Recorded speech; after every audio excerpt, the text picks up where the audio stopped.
Hello guys, welcome to Dr. Waikuko YouTube channel. And today I'm going to start a series of videos. I'm going to talk with a surgery resident from my general surgery residency. My idea or my goal is to have a conversation with all my residents and my colleagues here in the hospital to try to showcase how they made it to become a surgeon in the United States and hear the stories and the goods and the bads about their personal stories. So today I have the pleasure to have with me Dr. Alain Soto. He's a general surgeon from Cuba, and he made it to become also a surgeon, very close to be a surgeon here in America. He's a PY5, the chief resident in the Larkin Community Hospital General Surgery Residency Program. And today we're gonna start talking a little bit about their story, how he made it to become a surgery resident, but a little bit also what is the story before making it to the residency program. So let's start with this video. Okay, first and foremost, Dr. Soto, can you please introduce yourself a little bit to all this audience? Hi everyone. My name is, as Dr.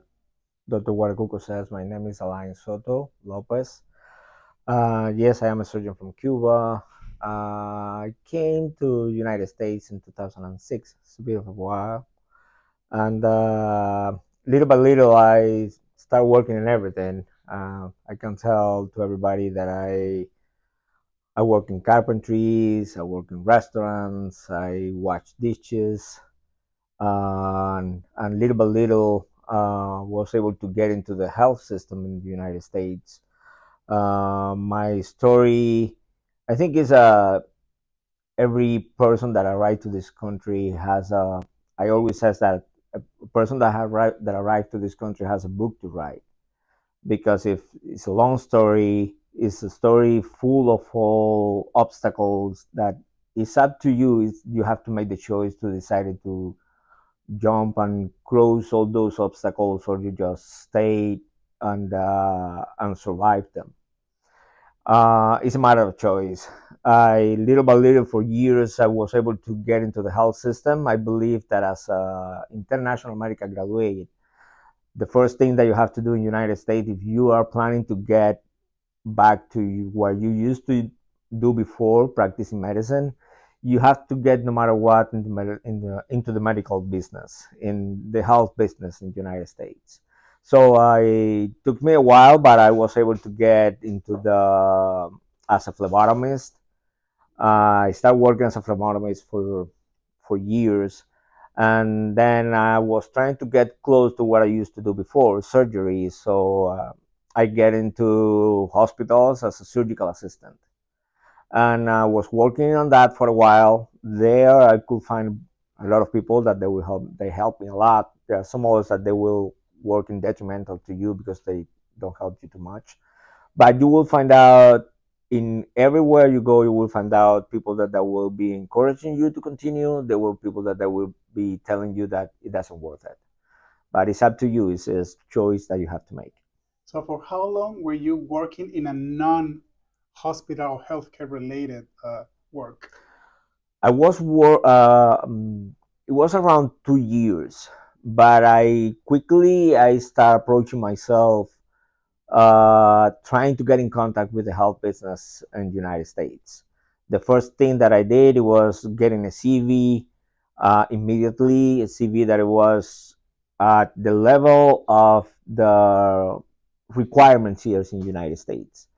So most of the time we go to our countries and we don't have not even a CV. We don't have those because sometimes, or most of the time, we don't need it.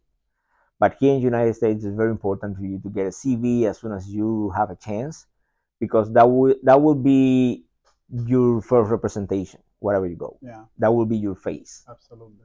So you need that, and that was the first thing that I did. And immediately I was looking immediately in the online systems, because everything here is online. So I immediately started looking in the online systems for where to offer myself as an employee, and whatever it was possible. I was not even thinking about to get into surgery. My first steps was getting in something that is related to health business. And the first thing that I could find, everybody is very well known that when you come from your country, a foreign country, United States, it will give you the chance to get a medical assistant license. So I got my medical assistant license. I started offering myself as a medical assistant, and I wasn't successful. So I looking for all the venues. Mm-hmm. So one of the venues that I was able to get, it was the phlebotomy. So there are big companies here in the United States that they work in the phlebotomy business. One of them is LabCorp, and the other one is Quest. So immediately they know the existence of about international medical graduates here in the United States. So they use you as a technician for phlebotomy, Mm-hmm. and I think it's a good venue for you to start in the health business. And that was what I did. And what about your level of English? Because you come from Cuba, which is only Spanish. Did you study before? Did you study here? How was it for you? Well, in my country, they use the English. They give it to you. They teach you English in the schools. That whoever person thinks a little bit in the future, they will pay a lot of attention to this. In my perspective, I think it was a little bit of both. I was interested in another language to learn Mm-hmm. while I was in my country, but at the same time, I was forced to it because the books that we had over there was only probably one or two editions of the book, and I was able to figure it out the way that hiding in the libraries, getting the books, even doing photocopies of the books, and these books that were in English. So most of the time I was over there learning and reading with a dictionary on my side, and sometimes for me to read a whole page of the book, it took me like 3 hours or something like that, because I was my English wasn't that good. But I believe that when I was in my country, my English was mostly it was technical. Okay. Most like the words of my specialty in English was the one that I had in my memory. But literally, when I started here in the United States, that was the chance that I found to perfectionate it. And it really helps a lot when you get into an environment that people, they talk to you in English and not in Spanish.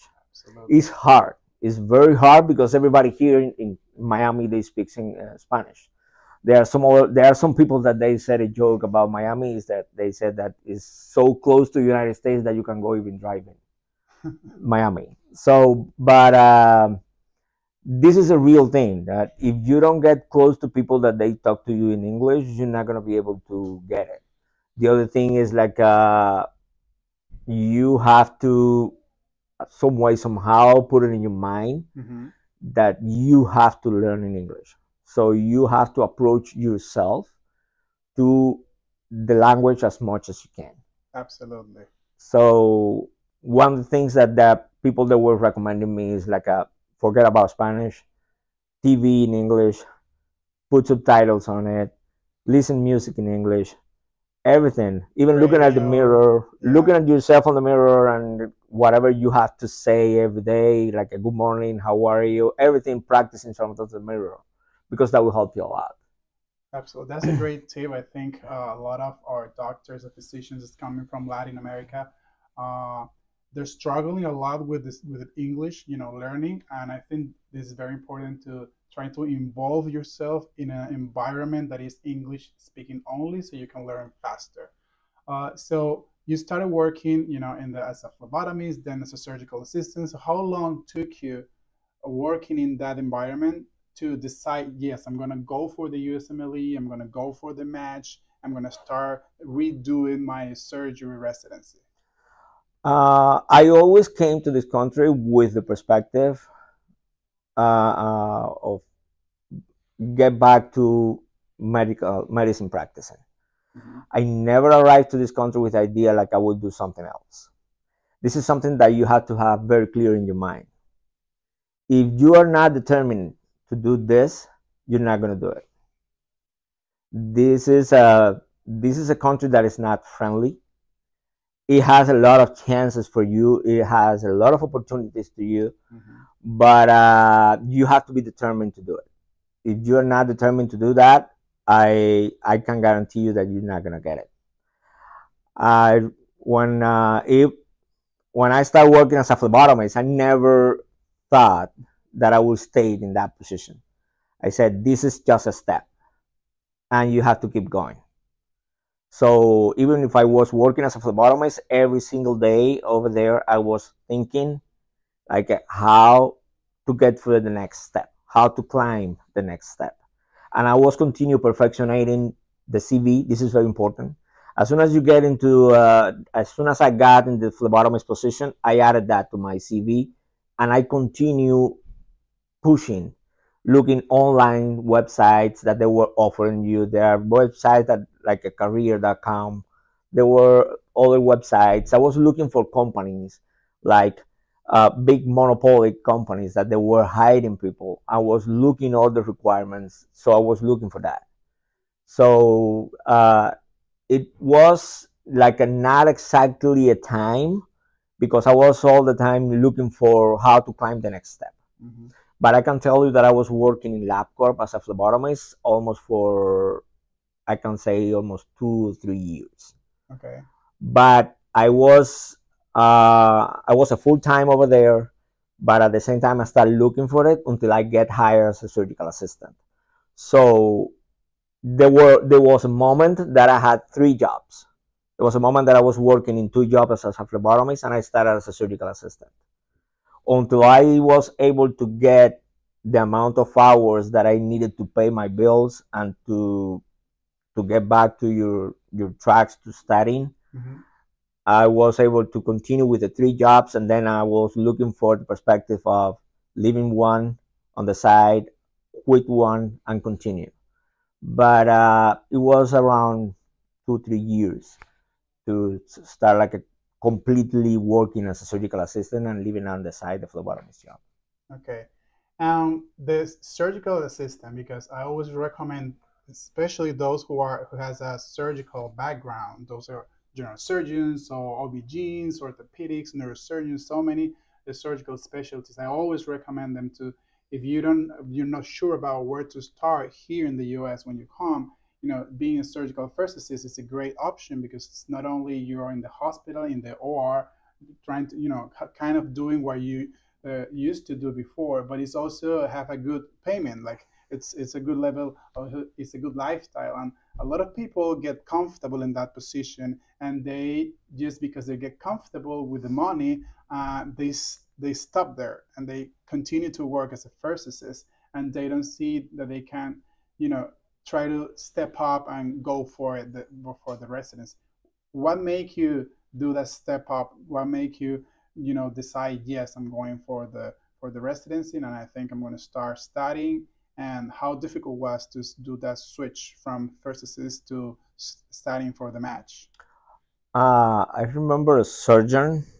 I had the privilege to work with a very well-renowned surgeons here in the United States, and I had the opportunity at once to work with him for many years, and he was a very good surgeon. And but he gave me a piece of advice that I never will forget. Okay. I remember that I was working with him in one case, and he was a very jealous, very inquisitive surgeon. He was a very dedicated surgeon, and he was very meticulous in his cases. So getting onto him and work shoulder to shoulder with him was very difficult. Even people that didn't like it to work with him. But one day we finished a case, and I was sitting waiting for my next case with him, mm-hmm. And out of the sudden he came and he sat on my side and he said, "You're a surgeon." And I said to him, "Yes, I used to be a surgeon in my country." And he said, "No. I'm not telling you, I'm not asking you that you're a surgeon." He said, "I'm telling you that I know that you're a surgeon. Because the way that you did, the way that you performed next to me, you kept silent all the time, you follow my surgery without asking anything, and you respect all the structures while you were working with me, and you never made a mistake during that surgery. So for me, it's pretty clear that you are a surgeon but let me tell you something. He said, it doesn't matter if I believe or I know that you're a surgeon. What really matters is that you have to prove yourself to this country and this society that you're actually a surgeon. It's up to you. You have to make that choice. You either take it or you either leave it. There are a lot of people around you that they are very well surgeons and they don't step up. And he said, I am not American. I came from Romania and I have to do exactly the same you did. He said to me, I cover my body with papers. I had to sleep on the floor. I had to light a fire with papers to warm myself and not to die in the winter. And I can tell you, I came from there and I am here right now. So it's up to you. Said I celebrate my birthday with a piece of bread and light a match on top of it for 7 brothers. And that's how I used to celebrate my birthday. And here I am. So it's up to you to come from point A to point Z. That's the importance of being surrounded of people who inspires you, who encourage you to be better. And if you are around people who's just doing Uber or you're just doing working in kitchens, you will stay there for a long time. You find that this surgeon that trusted you, believe in you, and make you believe in yourself as well. So that's amazing. That's a great story. Mhm. So when you decided to start preparing for the match, how difficult was? How do you remember passing all step 1, step 2, all these exams? How difficult was, and how what support do you find to start studying? It's very hard. When I started, there was not a lot of information around. All I can tell you that 95% of the information is online. Your first website that you have to look for is the ESFMNG website. That's I think that's the bone of the whole formation for us, for international medical graduates. Over there, you will find out mostly all the information that you need. And but people that they don't know. Even I can tell you, my first salary as a phlebotomist was buying a Harrison book of internal medicine book. And when I approached it to people, when I started working as a surgical assistant, there were people that they were doing the boards over the boards over there, and they started giving me shedding some light in my path. So that I knew about the first aid, then I knew about the USML award, then I knew about the NVME, then I started finding all those things. So my advice on this is like you have to get close to people that they're doing these boards. They are not there. Maybe there are some websites because it's been a while when I passed my boards, but get close to the libraries. Get close to the FIU libraries. Get close to libraries. You will find out people studying there, and get close to them. Just ask them. Don't be afraid. Just ask them, what are you doing? You're doing the boards. Me, I'm an international medical graduate. I'm interested in that too. And you will find out information. People they pass the information. They're friendly. They will give you all the information. I got information from different people around. I usually carry with me a hard drive because most of the information is electronic, not in papers anymore. Mm-hmm. So there were people that they were saying, hey, I have a hard drive where I have the Kaplan books. I have a hard drive where I have the first aids. I have a hard drive where I have conferences. And so you have to carry with you a hard drive with high space capabilities or storage, so you can take the advantage when they said that. I say, hey, I have a hard drive with me here, so can you pass it? Correct. So this is something that you have to do. It was, since I said before, I came to this country with that idea. I came with that. I have a little bit of a story. I found in the streets it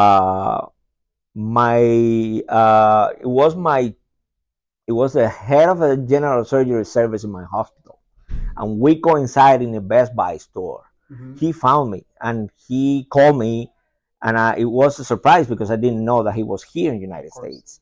So when I found him, I found that he was already practicing medicine in this country, and he was, for me, he was a pretty old man. He was, when he left my country, Uh-huh. he was in his 50s.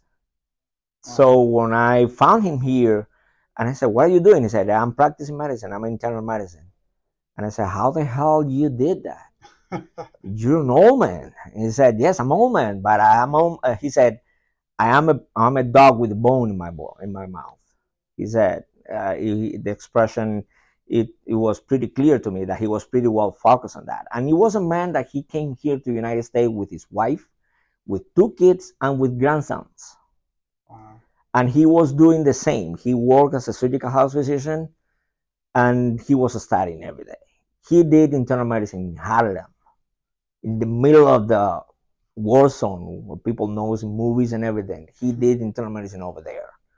And he said to me at that moment, he said, "Take me to your home and show me how you're studying for your boards." At that moment, I was doing my first step. He went to my home and he looked at me. I had a whole room with an L-shaped desk with two screens and a very nice, comfortable chair. And he said, "You're too comfortable." He said, "You're too comfortable. This is not the setting for you to study for the board. You know why? Because you don't want it. You don't want to do this. You don't want to study biochemistry again. You don't want to study histology again. You don't want to pass embryology again. You don't want this crap. You hate it. Mm-hmm. Everybody hated in medicine school." He said, "You know how you have to study?" He grabbed the first aid. He grabbed my laptop. He went to the table in my house. He pushed the table against the wall, and he put the chair next to the wall, and he put the book and he put the laptop. And he said to me, "This is how you have to study. This is your full time." Said, "This is your full time. You have to be sitting here 6 hours on your ass doing questions every single day from Monday to Sunday. If you don't do it, you're not going to pass your boards." And my girlfriend at that moment, she was with me over there. And he looked at my girlfriend and he said, "This is first and sex. If you don't do like this, if he doesn't do like this, he's not going to pass." And the difference is like you have a surgical assistant, and if he pass all this, you have full professional in the United States. If you don't do this, he's not going to get it. I At that moment that that professor gave me that advice, I had already paid the first step, and I missed that step for 1 point. I failed the test for 1 point. Wow. He called me. He marked the date. He called me, and when I gave him the news that I failed the board, he said, "Didn't I tell you? Did you do what I told you?" And I said, "No, I didn't." He said, "Okay. I hope you, if you wanted to get it, I hope you do what I said." And I did. I paid the exam again. I went into the exam, and I spent, like he said to me, "Get 3 months, get back on road, get back on the track, study, repeat all the question banks, and present yourself to the board. If you do what I said, you will pass." And I passed. Wow. So this is this is real. This is like a black and white story. I would say that that's, he was a mentor for you, kind of a coach as well, because the coach is, he did what the coach do, like is making you uncomfortable, is making you realize that you were too comfortable and you were not doing what was supposed to do.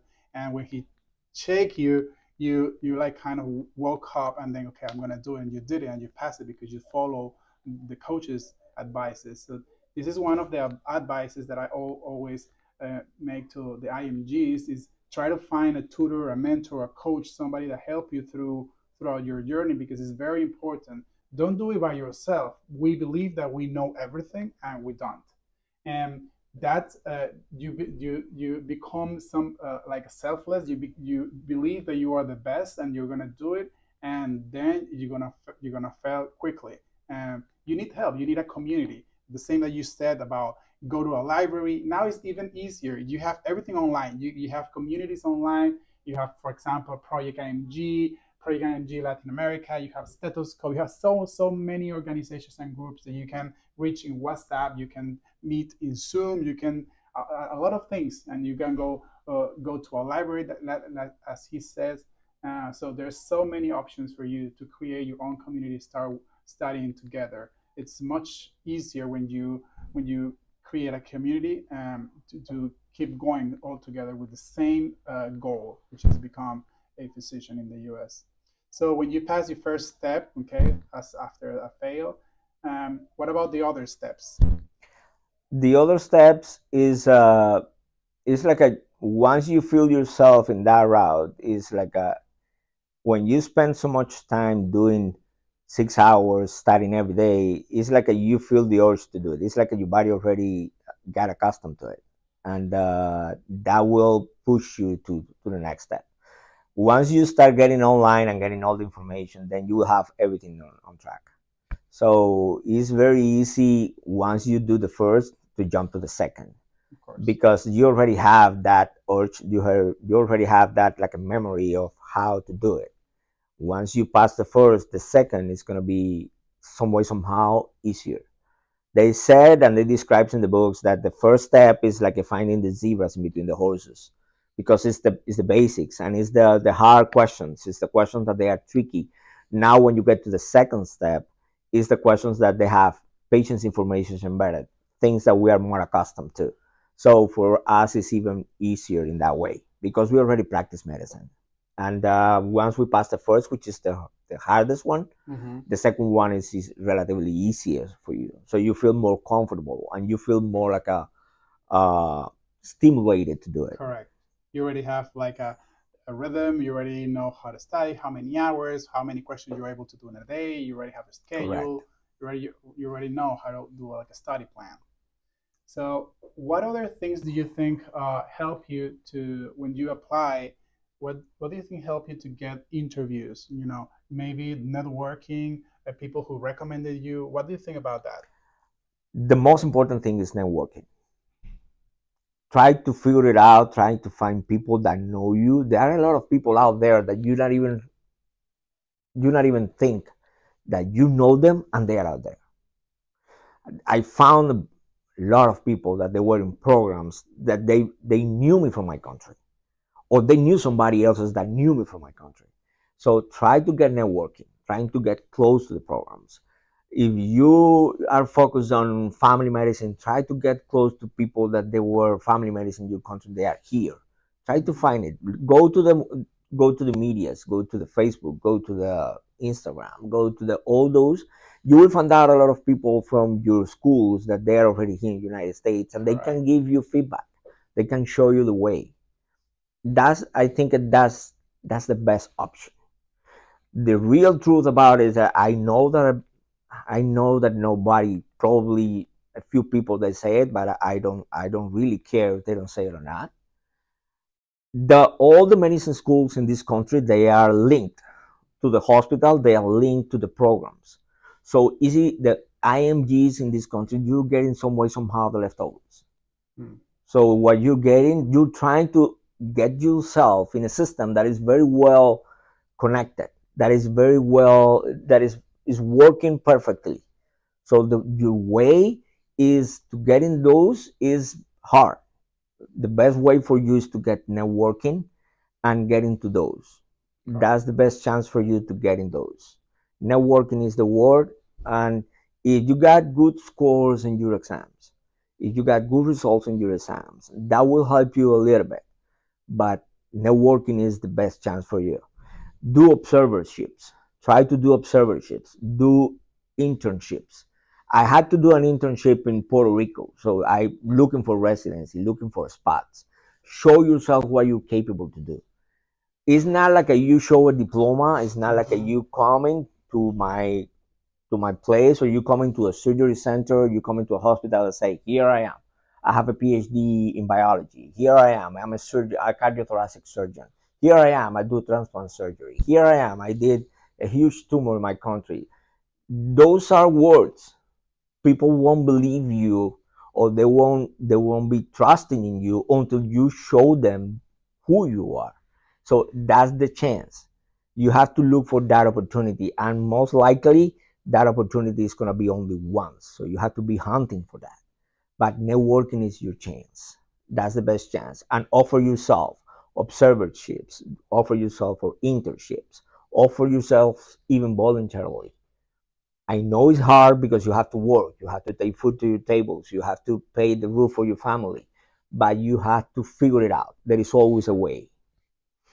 So now that we know that you're already matched, you're already here, you're a month before graduating as a surgeon in America. So this is your fifth year in the general surgery residency. Can you tell me a little bit more about your experience as a resident here in the United States, and what do you like about Larkin Community Hospital as your house to learn or to relearn surgery again?